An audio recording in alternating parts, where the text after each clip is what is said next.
Blog Talk Radio. Well, welcome everyone. It is high noon, and we're ringing in the bell to the ultimate showdown. That is, of course, cannabis versus cancer. Great show today. I'm looking at the round table and seeing who's seated here. I got to tell you, we have the dynamic duo of Rick Simpson and Christian Lorette, Dr. Janet Sweeney from the Phoenix Tears Foundation, and court-recognized patient advocate Timothy Tipton, all here to talk about the making of the Run from the Cure 2. Now, somebody pinch me. So before we get going, let me just let everyone know that Christian has set this up so everyone can take part in the production of this documentary. You can help with funding, so you can donate via the Indiegogo site, and that's Indie,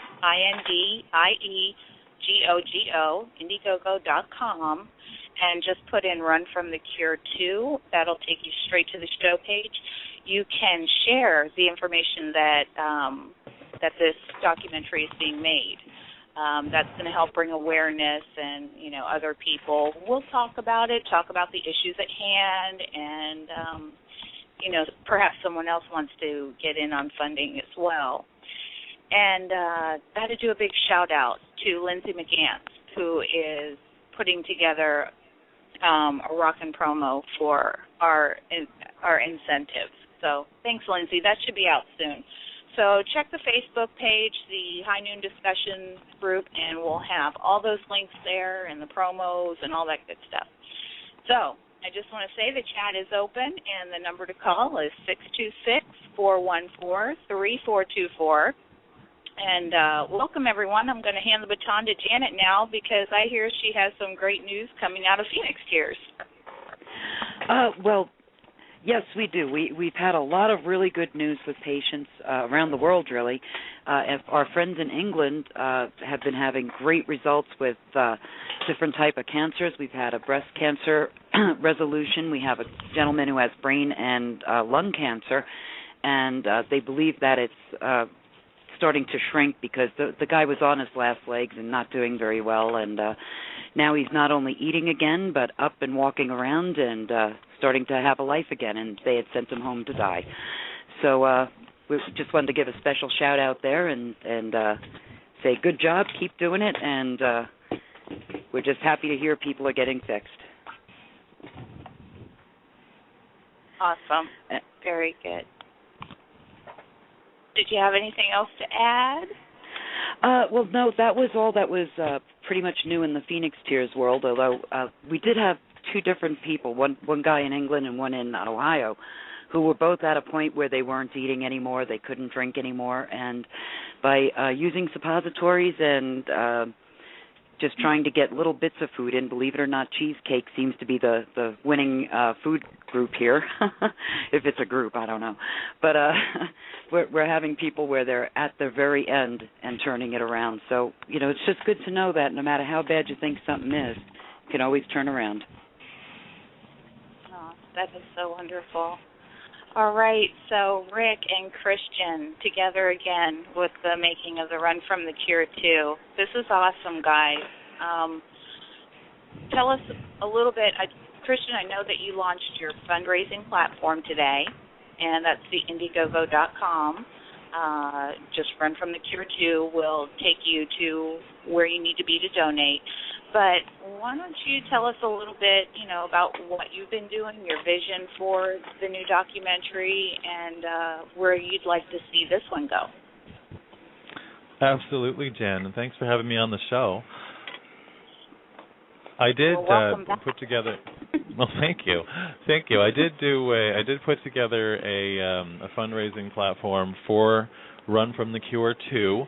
I'm sure a lot of people, or maybe some people, have noticed that Run from the Cure is not a Hollywood production. The original, I'm now calling it the cult classic film, but the original Run from the Cure was not a Hollywood production, and it was nowhere near as polished as I would have liked to do it. Many people might know from my telling them or through Rick speaking about it that we did have a lot of hiccups and bumps throughout the production of that film. We had very poor camera equipment. Some of it was borrowed. We had a borrowed microphone that broke. Actually, Rick and I did a major interview for several hours at a lake, which you remember watching the film where we were canoeing in the lake. And that day the microphone didn't work at all, and we only found out when we got back and watched the footage. So we had a whole lot of footage without Rick's voice. So that was disheartening, and took a lot of gas from the generator to do that, and we had to go back and do it again on the next sunny day. But we got it done, and what we're trying to do this time is to avoid that kind of a thing from happening now. Since the first movie has come out, I have personally invested, I'd say, approximately $4,000 of my money that I got from different personal sources. I bought a new camera.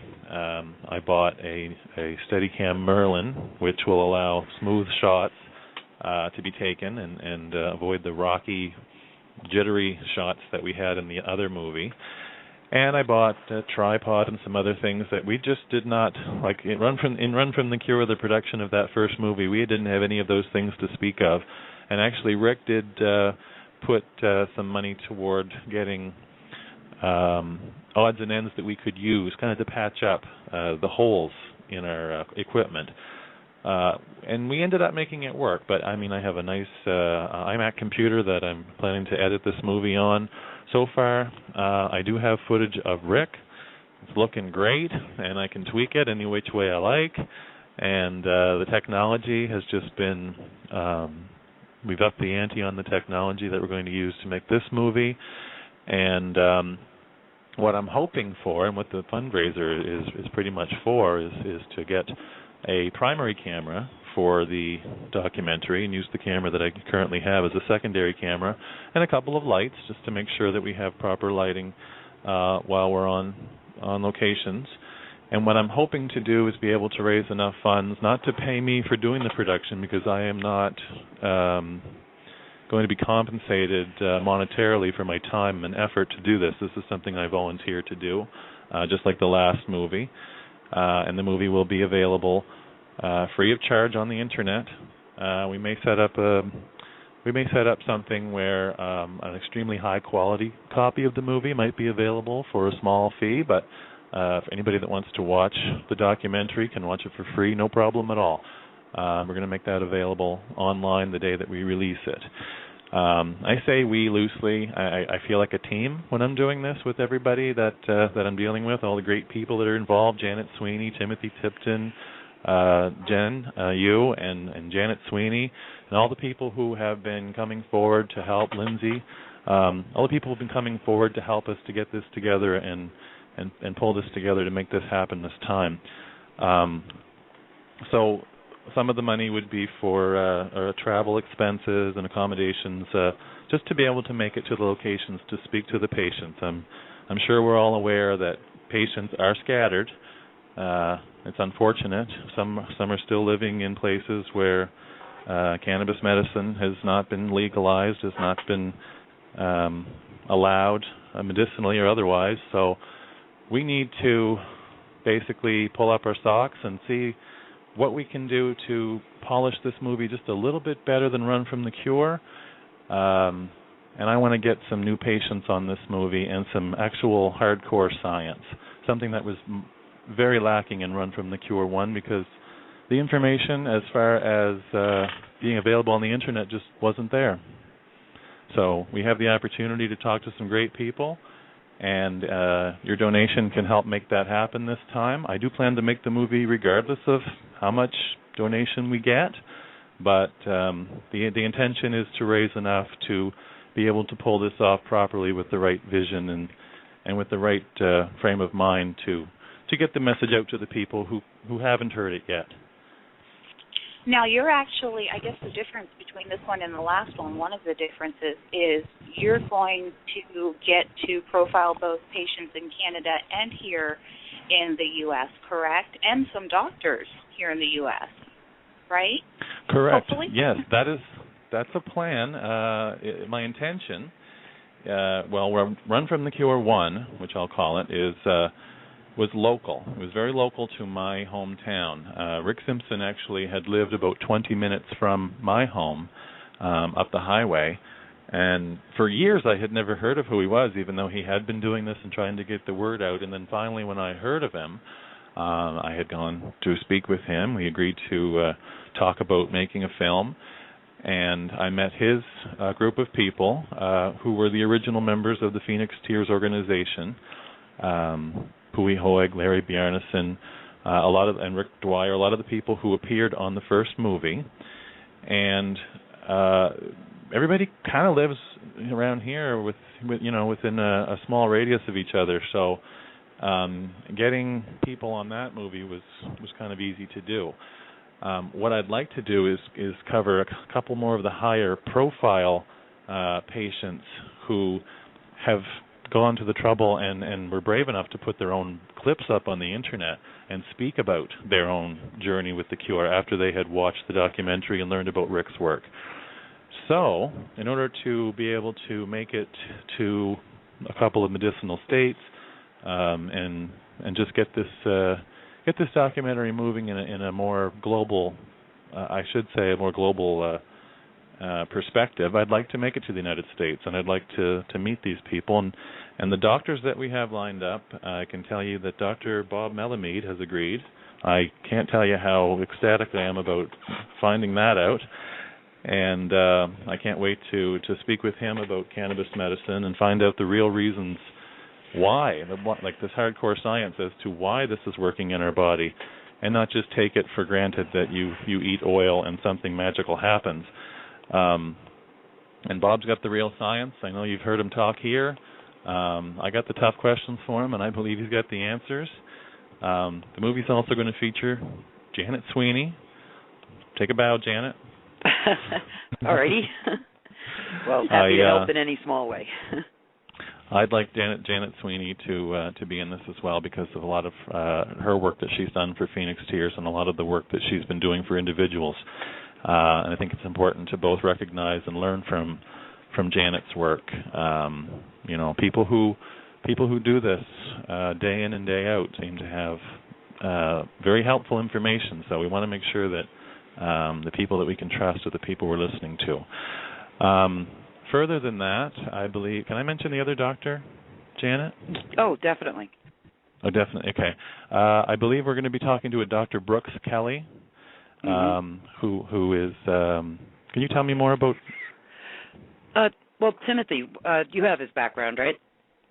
Sure. Good morning, everybody. Hi, Timothy. Basically, Dr. Brooks Kelly was the first patient in Colorado, the first legal cannabis patient. We figure now there's been over a couple 100,000 patients since 2000 when he first became a patient. But he has a really, really rare chromosomal damage situation at tumors. So his whole body is riddled with tumors that actually go through his vital organs. So they can't be removed, and they have direct attachments through the ganglia, I believe, to the nerve itself of the body. So it seems like cannabis, the oil, eating copious amounts of oil, and taking CBD, which he just happens to have grown up to become a microbiologist. So we should be able to have some fascinating dialogue with Dr. Brooks in terms of what has worked for him over the last decade in therapies, and where his state of being is at in being able to eke out a quality of life, considering he has tumors located like one on the bottom of his foot and one right at his low back area, besides up and down his arms. Wow. Well, I'll tell you, Dr. Kelly also is very interesting in that he's discovered new ways of doing extractions and just all sorts of amazing biochemistry that he'll be able to add to this. Absolutely. One of the other things that I'd like to feature on the movie is a brand new way at least a brand new way for me to show in detail another way to make cannabis oil safely. So we can eliminate some of the problems that have been happening with certain solvents, and just get something a little more neatened up, I suppose, as far as everybody's ability to find the starting material and the other materials that they need to make their medicine. It's so exciting for us to get to a point, finally, of some level of standardization for this extraction process that ensures the safety of the public. Obviously, I think we're all well aware of some of the houses across the country that have, blown up from people doing butane extractions and what have you in an enclosed space. So we definitely recommend, if you are doing extractions, that you really know what you're doing first and foremost before you ever even start. And secondly, that you make sure if you are doing butane extractions, it's out of doors in a very well ventilated area without cigarettes or lights or pilot lights or anything combustible that could really set off butane in a negative manner. Well, it's not just butane, Timothy. I think when you're boiling off any solvent, the same safety rules, really should be followed. And like we put it up on our site, at Phoenix Tears, the proper, method of doing that and using fans and making sure that you have good ventilation, because that's so important. Definitely. Now, Christian, with the travel, and I guess you'll probably need some new equipment too, some things that you're looking at. What is your target goal for getting this launched? Well, the initial target goal that we've come up with, kind of through some discussions with some of my peeps, I'll say, we came up with an idea of about $20,000 to start. That seems like a pretty modest goal. We do have some other fundraisers in the process, and I've asked actually Janet Sweeney and Timothy Tipton to help me with that as executive producers for the movie Run from the Cure 2. I have not selected a subtitle for the movie yet, although there will be one, in keeping in line with what Rick has done and the fact that the first movie was so successful. And without him, none of us would be in the position we're in to even know about this. So we owe Rick a debt of gratitude all the way around, and I want the second movie to reflect his work as well. So he will be featured in the movie, and the movie will, again, be titled Run from the Cure, Part 2. As far as new equipment goes, I do need a primary camera, and just looking through cameras that are available from a particular camera store that I have shopped with in the past, and there are a couple there that are quite a modest price that can be picked up very cheaply, and would make the production quality of this movie just excellent. I do have a high-definition camera that I am currently using, but we could use two cameras. With any documentary, I think more than one camera can be used, and of course other sources of cameras and films can be used, but as long as I have my two main cameras, I believe that I can pull this off very easily. Run from the Cure, the problems that we had with it weren't so much me as it was the equipment. So now the equipment problem gets ironed out, and we've got something that we can roll with. You might say in the beginning, Christian, I think you could say that we had a great deal of technical difficulties because the equipment we had really wasn't fit to make any movie, with. It was just amazing, what Christian accomplished, when he made Run from the Cure. And I really don't know of any movie that's ever been made, so cheaply that's had such a big impact. So I really can't wait to see, what Christian can do. If he has the proper equipment, I know he could turn out a real gem. So, I'm hoping everyone will support this cause. Although I think he's aiming a little bit low. I would look at this, as $25,000 to $30,000. I would think, and that would enable him to make a dynamite documentary. So I'm just hoping we get the public support, to see that this all transpires in the near future, and I really can't wait to see it. Thank you for that endorsement, Rick. I'd like to mention the incentive. I'm sorry, Jen. Because one of the incentives, I think, is one of the incentives is one of the most exciting things I've heard yet, and that's the very last one. Let me go through them real quick. At the $5 level, we have a thank you on Facebook or by email. At $10, we have a copy of Rick's ebook, either copy. At $25, we have a small camera charm, a Tibetan silver camera charm. At $50, we have a 3D video camera charm, which is really cute. At $100, we have the copper coin that has live free or die on one side, the cannabis leaf on the other. But at the $250 level, we have a really unique incentive, which is getting your name in the credits of this movie, and or a memorial name, whichever you like. And I think that's really great. You can actually put your name on this video and be a part of history. Personally, I'm going to be putting my dad's name in it as a memorial because that's what got me into this movement, the fact that my dad passed away and I didn't know about this oil and possibly could have saved him, and that type of thing is what spurs you on. So I'll be adding my dad's name. I hope somebody else will be putting it in too. Yeah, and that's a great idea for anybody who wants to use an actual name. I'm going to hesitate to use nicknames on that or Facebook nicknames, but if somebody has, wants to use their name to be part of history, or they want to memorialize a loved one who may still be alive or who may have passed on already, this will be a perpetuating video will go through the internet, I assume, like Run from the Cure has, and it should be seen for many, many years to come. So it's a good source of personal satisfaction just to be part of this history.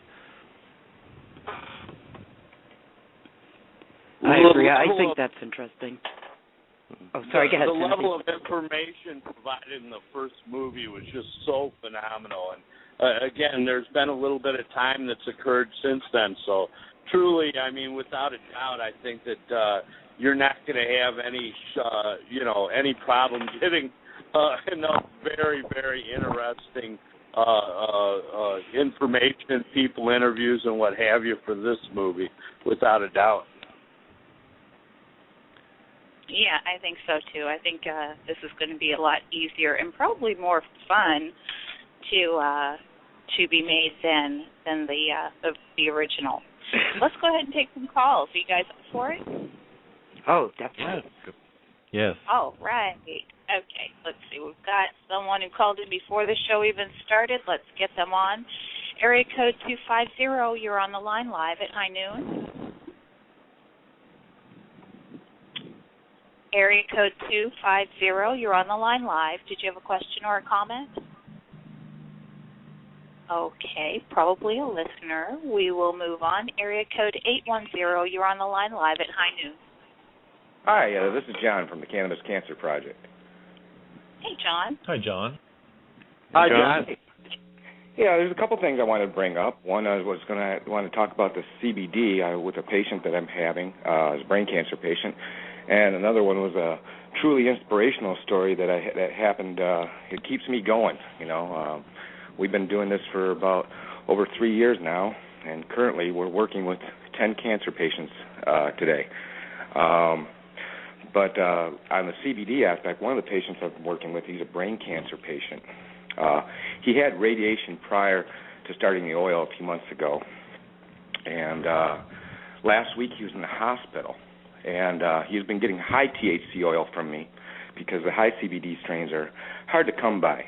And, discovering that, his tumor has not increased in size whatsoever. That wasn't the problem. I guess what the problem was is the inflammation from the previous radiation. And that's where we believe that the CBD plays a very important role, not only in reducing inflammation, but also in helping prevent inflammation. So I just wanted to point that out, how important CBD is in this. And was it last April, I got a email from a patient in Hawaii who asked how he could get this oil, and I'm sure Rick can relate. He probably gets contacts all over the world asking how they can get this oil. Yes. But every day. I told him that the only way I could provide this oil is if he was in Michigan. And 3 weeks ago, I got an email again. He told me he was in Niles, Michigan. This gentleman, he's 49 years old, has been battling kidney cancer for 12 years, has just done about everything you can imagine under the sun to try and beat this cancer. It's massed us to the lungs. The doctors give him about 3-4 months. He's a father of a 16-year-old daughter, and his wife just passed away 7 months ago due to ovarian cancer. One thing that struck me odd was because that week I also got a call from 3 women in Chicago, and they all have one thing in common. They're all Polish, and they were in Poland when Chernobyl blew. It's just amazing. 5 people at the same time requesting oil, and they have that same commonality, and we're facing Fukushima now. And that is why it's so imperative, and thank God, Rick, that you're bringing this to the world's attention, because this is one of the things that can help prevent cancer, not only just in putting it in remission and keeping it in remission, but I believe that this oil could help every man, woman, and child on the face of the earth that's even healthy right now and prevent the onslaught that's about to happen in the next 25 years. I completely agree, brother. And I mean, with Chernobyl, that was bad enough. But when you look at Fukushima, you know, how else can we protect ourselves? And this oil provides the only answer. So I'm hoping in the near future we will see every man, woman, and child on this planet taking this substance on a regular basis. You're right, brother. We need to overgrow our government.